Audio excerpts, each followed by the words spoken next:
हमने पिछले एपिसोड में डिस्कशन किया था कि मेरा प्रश्न था कि हम सोचते कैसे हैं, ये कभी स्कूलों में सिखाया नहीं जाता है। तो आपने सर वो उसके बारे में बताया था कि भाषा का महत्व क्या है और भाषा कितने प्रकार की रहती है। एक वैखरी, एक मध्यमा, एक पश्चंती और एक परा।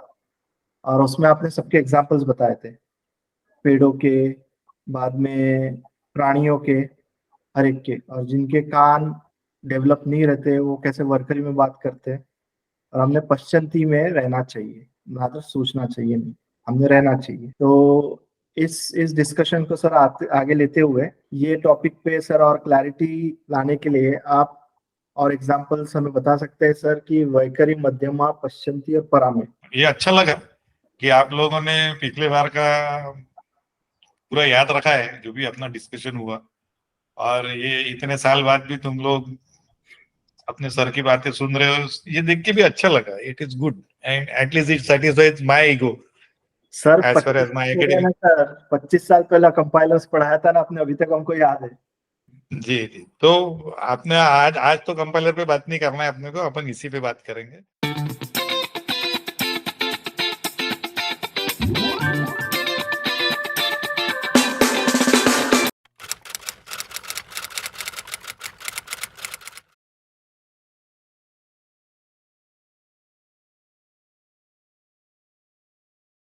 तो ये जो सवाल है कि ये जो ऋषि ने जो अपने को इस प्रकार की जो भाषाएं दी है, उसमें क्या है,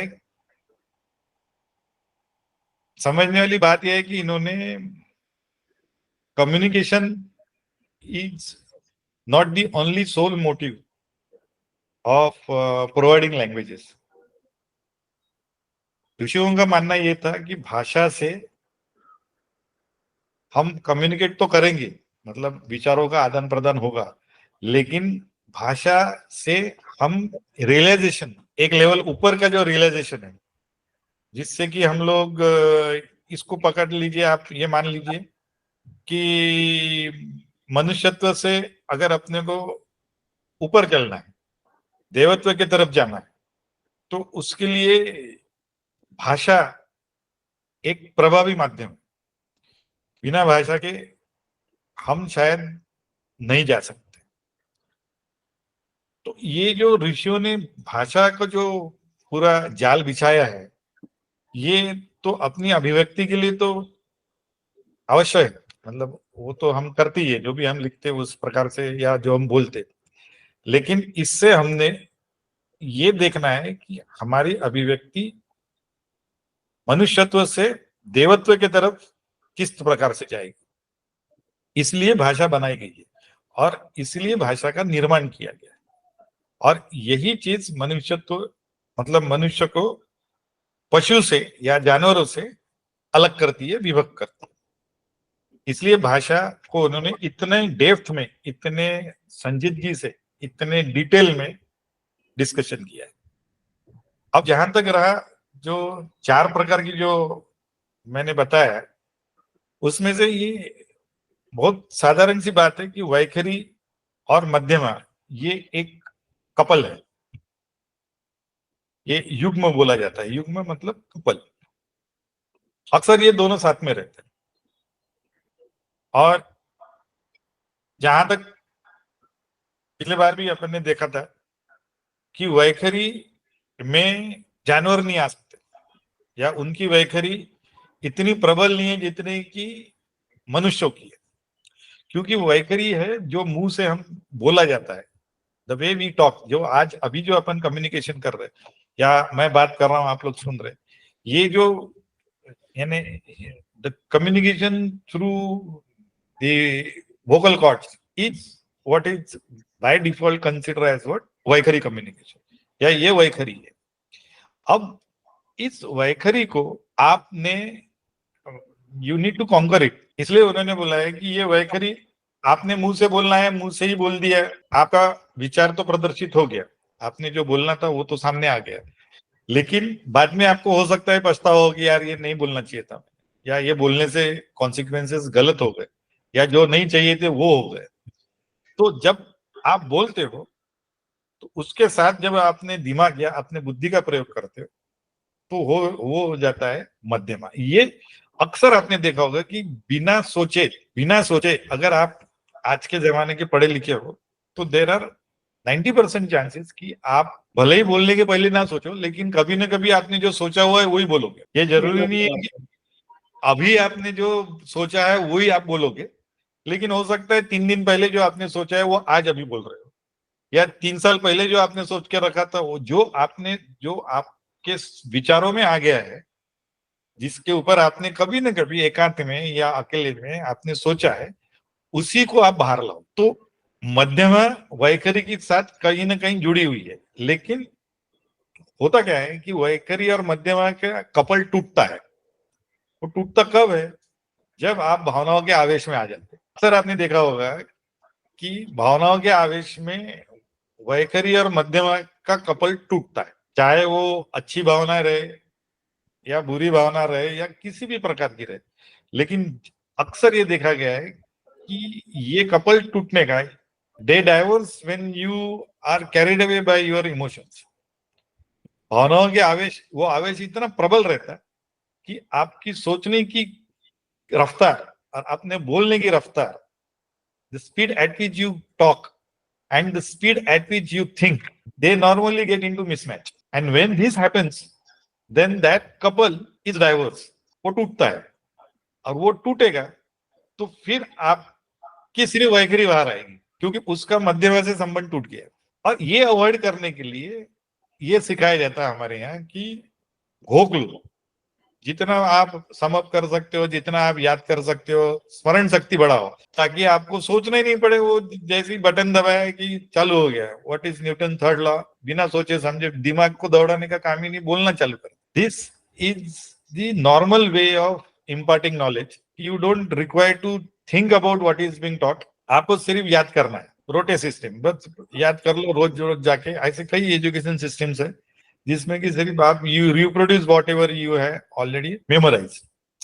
सो memorisation is the key when these two get divorce. मतलब ये वैखरी और मध्यमा का संबंध अगर आपको नहीं रखना है परपेचुअल, तो लोग सहारा लेते memorisation of the simplest form, कि आपको अभी कुछ चीज करने के लिए जैसे रूटीन की एक्टिविटी है, आप मान लीजिए आपको रूटीन एक्टिविटी करना है, जस्ट लाइक ब्रश करना है सुबह। अब आपको पहली बार जब 1 साल के 2 साल के होंगे तब किसी ने पढ़ाया होगा, वो अब आपको सोचना नहीं पड़ता how to brush. It is a part and parcel of your life, you do it in वैखरी इटसेल्फ। कई बार तो ब्रश मुंह में रखते हुए भी आप बात कर लेते हो, इट इज सो इजी। या आप खाना खाते हो, खाना खाते is for a physician it is a very complex process, but for a normal person it is a routine process, कुछ नहीं करना है। कई बार तो फोन पे बात करते रहते, it is so casual for them, it is only वैखरी। यहाँ मध्यमा का हम पर्पसफुली संबंध तोड़ देते। अब ये प्रकार की जो एजुकेशन सिस्टम है, इसमें होता क्या है, you tend to get what we consider as more of indifferentness. आपको एक अलिप्तता आ जाती है। ये प्रकार से अगर आप कोई भी चीज को समझने की कोशिश करते हैं या आगे बढ़ते, क्योंकि उसमें आप you are learning something, you are getting something, you are learning new language, you are thinking about something, but while you speak, while you express, you disconnect yourself from the madhyama, with the madhyama, and that is why only your vaikhari gets expressed. And this happens not only with words, it will happen with other things also. If you are a painter, you want to draw something, you want to have a landscape picture, and if your madhyama is not working, then that painting will only be a vaikhari expression. If you are a singer and your madhyama is not working, your singing will be only a vaikhari expression. ये basically मैं चाहता हूं कि आप ये दोनों का जो कपल है, उस कपल को पहले समझा। सर ऐसे दो एग्जांपल हैं जो अभी दिमाग में आ रहे हैं। जैसे कि जो स्टूडेंट है, किसी को एक्सटेम्पोर बोला जाता है करने को, स्कूल में कोई एक टॉपिक दे दिया और उसको बोला extempore you have to debate on.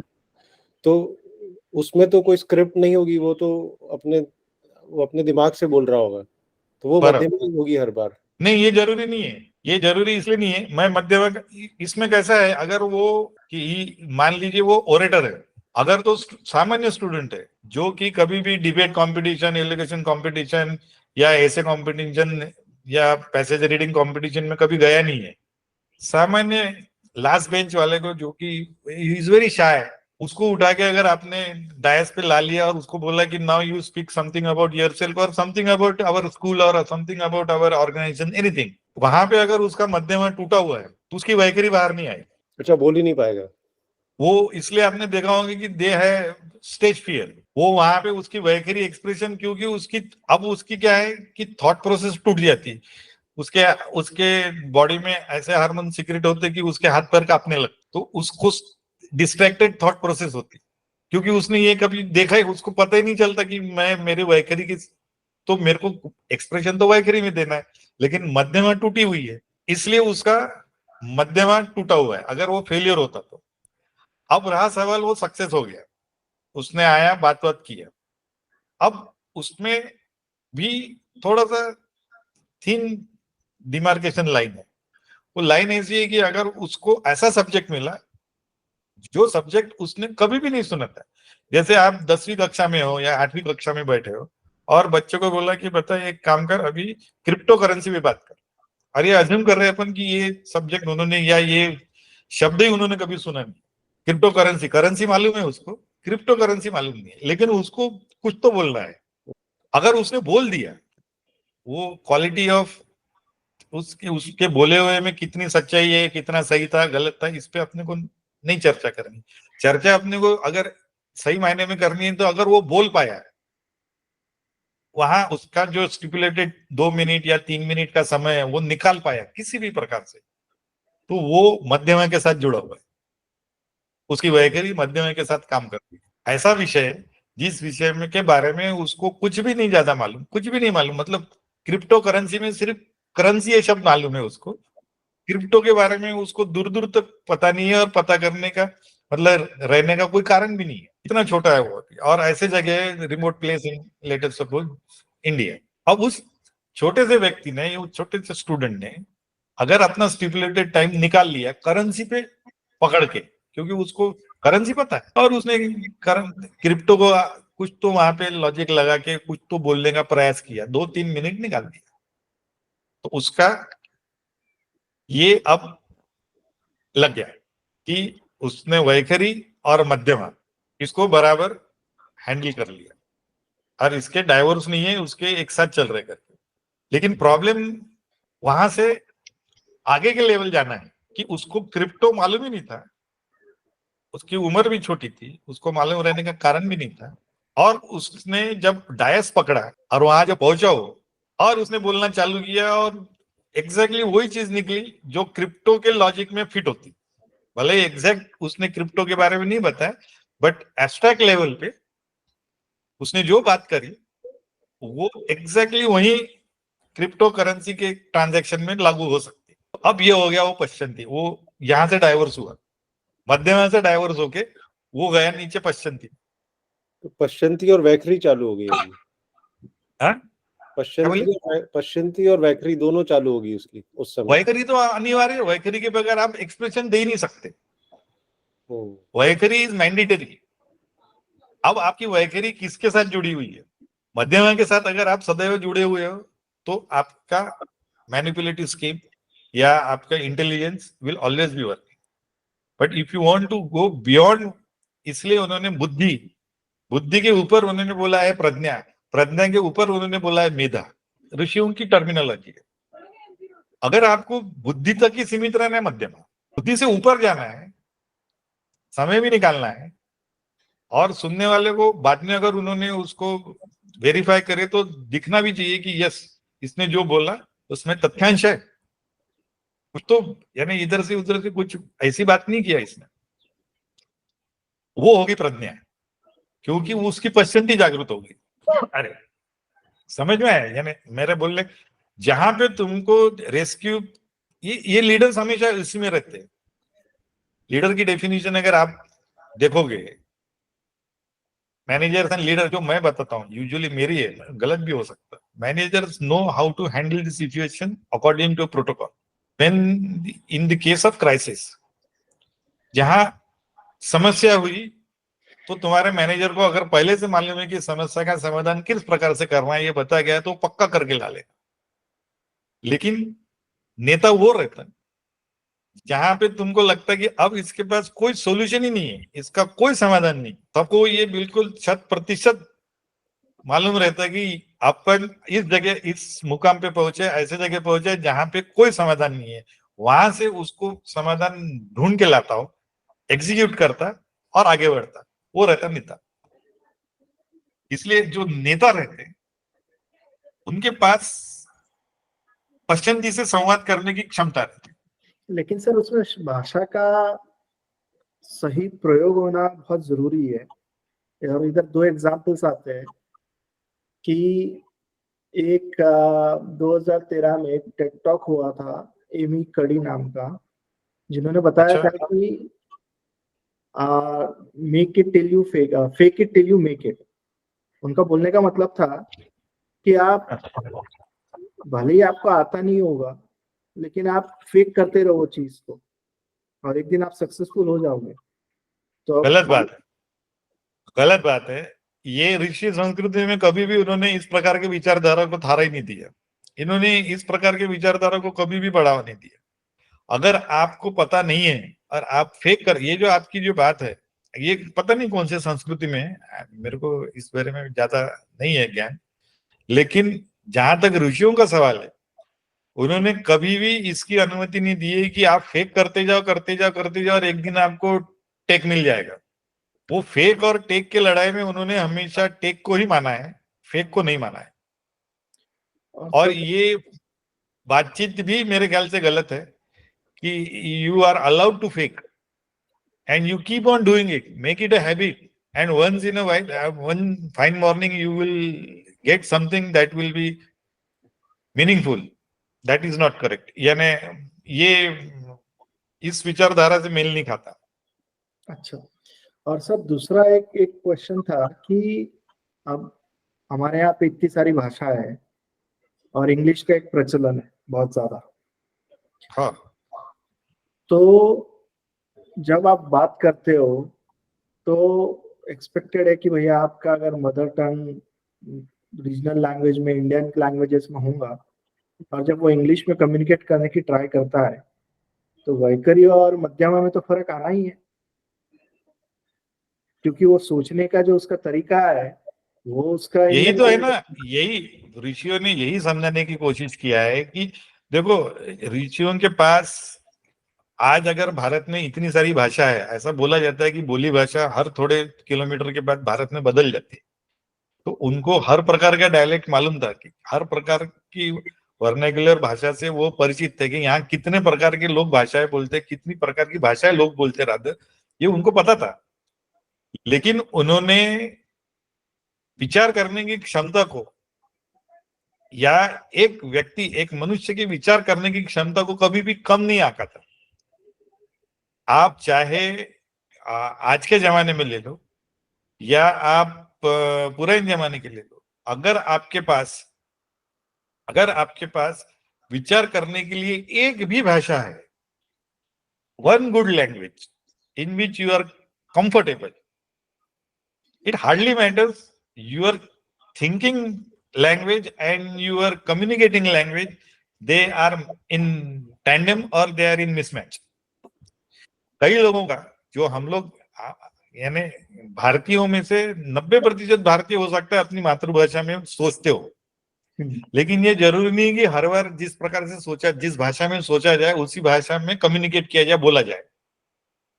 खासकर अंग्रेजी के समय में कई लोगों को यह समस्या होती कि उनकी सोच अपनी मातृभाषा में होती, मराठी या हिंदी या तमिल या जो भी भाषा में आप ये करते हो, लेकिन क्योंकि ऑफिस में हो तो उनको बोलना अंग्रेजी में पड़ता है। तो usually you will find there is a mismatch as far as Indians are concerned, क्योंकि अपने पास बहुत भाषा है, इसलिए ये स्वाभाविक है।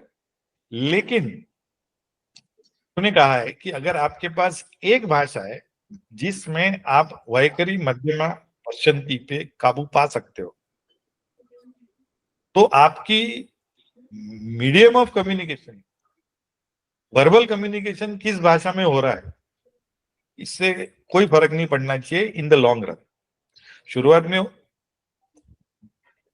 देयर इज नो डाउट कि थोड़ा बहुत तो तकलीफ यानी हर बार होगा, लेकिन if you know one good language, अगर आप मराठी में अच्छे हो या हिंदी में अच्छे हो, आपको हिंदी वोकैबुलरी अच्छी है, हिंदी में आप एकदम सटीक सोच सकते हो, तो अंग्रेजी को घेरने में आपको ज्यादा समय नहीं लगेगा, अंग्रेजी को पकड़ने में ज्यादा समय नहीं लगेगा as far as communication is concern, spoken English is concern. समस्या क्या हो रही है अपने यहाँ कि अपनी भाषा पे जो प्रभुत्व था, भारत माना ही जाता था भाषा के लिए, बेवजह यहाँ पे इतनी भाषाएं नहीं है, उन्होंने कुल मिला के एकात्मवाद के चक्कर में एक ही भाषा ला लिया। मल्टीपल लैंग्वेज को अब आप मातृभाषा भी पढ़ रहे हैं, आप संस्कृत भी पढ़ रहे हैं, हिंदी भी पढ़ रहे हैं, अंग्रेजी तो पढ़ ही रहे।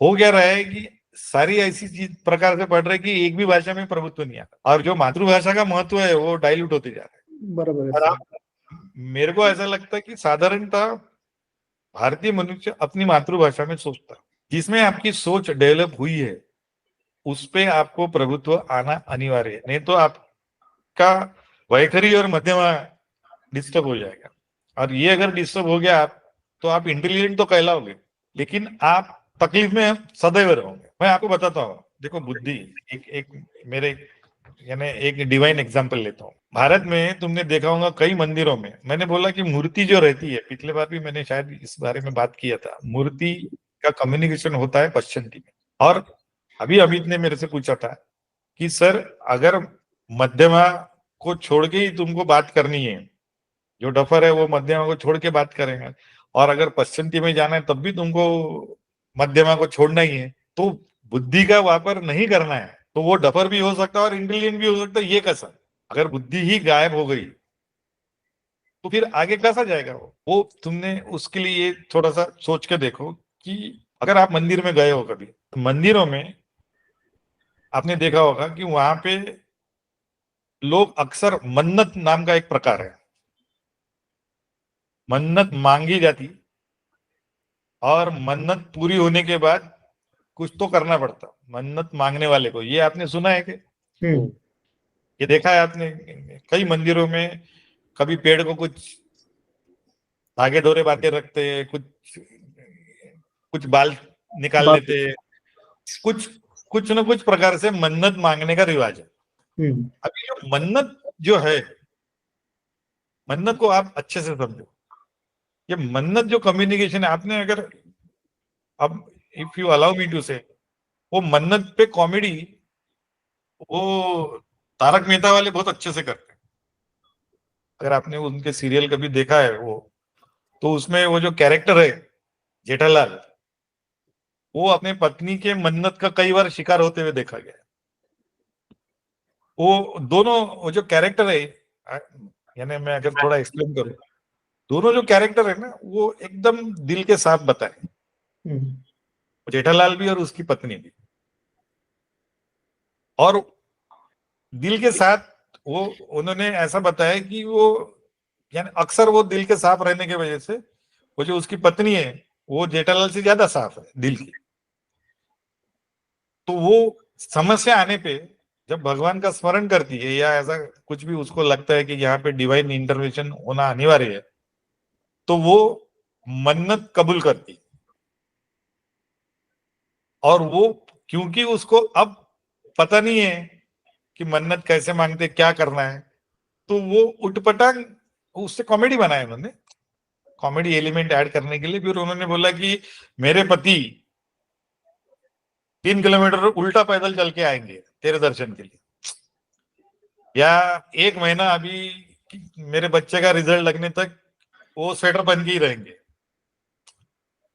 या स्वयं नारियल के पेड़ पे ऊपर चढ़ के नारियल तोड़ के लाएंगे, वो आपके सामने फोड़ेंगे।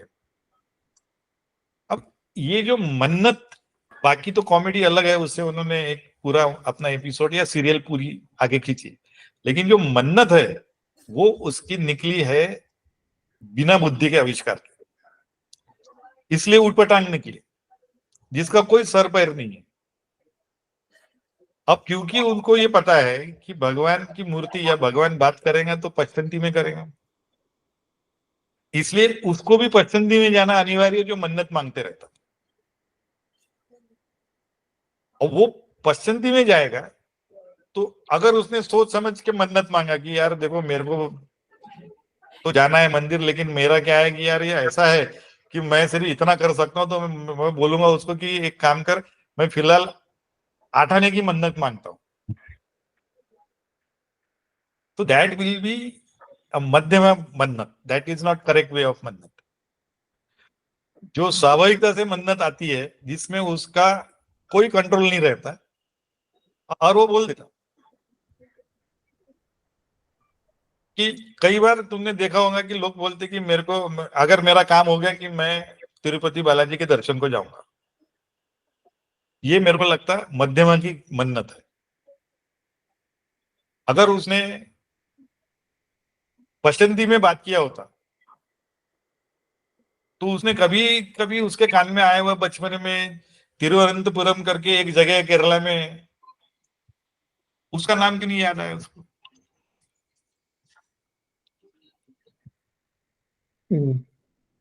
जो मालूम है, जो बुद्धि के स्तर पर है, उसी पे जाके मन्नत मांगना, ये मध्यमा की मन्नत है। वो पूरी हो कि नहीं होगी उस पर, लेकिन उसमें उसको लाभ होगा कि नहीं होगा ये मूर्ति डिसाइड नहीं करेगी। जहां पश्चंती इन्वॉल्व हो गई, इसलिए कहा जाता है कि मन्नत मांगो, एक तो मांगो मत, क्योंकि तुम मांगोगे तो बहुत अटपटी रहेगी, उसमें बुद्धि नहीं रहेगी। अगर बुद्धि नहीं है तो फिर आपको पता नहीं क्या निकलेगा और फिर उसको फुलफिल कैसा करना है। तो ये थोड़ा सा मेरे ख्याल से पश्चंती में जाने का मैंने आपको एक रास्ता दिया है कि आप इस प्रकार से मध्यमा को तोड़ के पश्चंती में जाते हो। अब ये मैं दूसरा उदाहरण, ये तो हो गया मंदिर वाला, ये समझ में आया कि नहीं आया? हाँ सर। सर इसमें 2 और एग्जांपल है, वो मेरे दिमाग में आ रहे थे। जैसे कि जैसे एडवोकेट्स हैं जो जो जज के सामने जेरा करते हैं, तो वो तो जनरली मध्यमा में ही होंगे, क्योंकि वो हाँ बिल्कुल, बुद्धि वो का तो स्तर प्रिपेयर होके जाना पड़ता है उनको। हाँ वो मध्यमा में नहीं रहे तो वो जज यानी फटकार लगाता कि ये तुम मध्यमा में क्यों नहीं हो करके। हाँ, तो उनके लिए तो कंपलसरी है मध्यमा। बराबर। और अगर नेता है, अगर कोई स्पीच दे रहा है कहीं पे, तो कुछ नेता होते हैं जो पढ़ते हैं, हाँ, स्क्रिप्ट लेके आ वो रहे वैखरी हैं, है, तो वो पॉइंटर्स वैखरी है। वैखरी है। और जो बिना पढ़े बोल रहा है, उसमें उसमें भी कभी कभी मध्यमा आई होगी, कभी पश्चंती भी आ सकती है, क्योंकि वो हाँ, लीडर लेकिन भी अगर उसके पास पब्लिक को पकड़ के रखने का पल्स है, जैसे आपने देखा होगा कि जो प्रधान सेवक है अपने, वो कई हरकतें पश्चंती में करते हैं। यानी ढाका में जाएंगे तो ढाकेश्वरी का दर्शन लेना, ये पश्चिमी हरकत है, भारत के विचारधारा से विपरीत है। Bharat is a secular nation, सर्वधर्म समभाव है, तो किसी मंदिर जाने का विदेश में प्रचलन नहीं था। ये उससे अनायास निकलता है। आपने देखा होगा कि उन अपने वो काशी में जब गंगा आरती वगैरह करते तो पूरा वो पश्चंती निकलता उनका। Hmm, possibly he may not be doing it in a plan fashion, ऐसा मेरा मानना है, क्योंकि जिस प्रकार से वो आरती वगैरह करते हैं ऐसा लगता है कि ये नेचुरल निकल रहा है, हम्म, देयर इज नो आर्टिफिशियलनेस। तो एक प्रधान सेवक को इतने बड़े पोस्ट पे रहने के बाद, इतने बड़े पद पे रहने के बाद, ये छोटी छोटी चीजों पे, रिचुअल्स पे ध्यान देके उसको प्रामाणिकता से करना है, उसके लिए उसका पश्चिमी में रहना अनिवार्य है। तो कई बार वो पसंदी में बात करते हैं, इसलिए उनके जुमले भी बहुत फेमस होते हैं, बहनों भाइयों, क्या भाइयों और बहनों, ये जो बोलते हो, हम्म। ये स्पॉन्टिनिटी है उनकी, जो आवाज की जो एक कम्युनिकेशन की जो स्टाइल है, ये सब पश्चिमी में डेवलप हुई है। तो सर स्पॉन्टेनिटी वैखरी में भी आ सकती है, लेकिन अगर हम तो वो स्मरण शक्ति से आई है तो। हाँ, तो वो वहां पर भी डुप्लीकेशन है, लेकिन वहां पे भी यही क्राइटेरिया रहेगा कि वो सही में सही में पश्चंती से आई है या वैसे ही तो आई है? इसलिए वो आपको अलर्ट रहना पड़ता है हम्म, कि ये कम्युनिकेशन किस तरफ जा रहा है। लेकिन अगर आप उस पे थोड़ा रियाज करोगे, इसलिए रियाज करना पड़ता है। Thanks for watching our new episode of Thinking Mechanism. We will get back soon with new episode of Thinking Mechanism. That's episode 3. And please like, share and subscribe with your friends, family. And जो भी आप जिसको भी पहचानते हो वहाँ तक के प्लीज़ ये भेजिए और इसको थोड़ा आगे बढ़ाइए। धन्यवाद।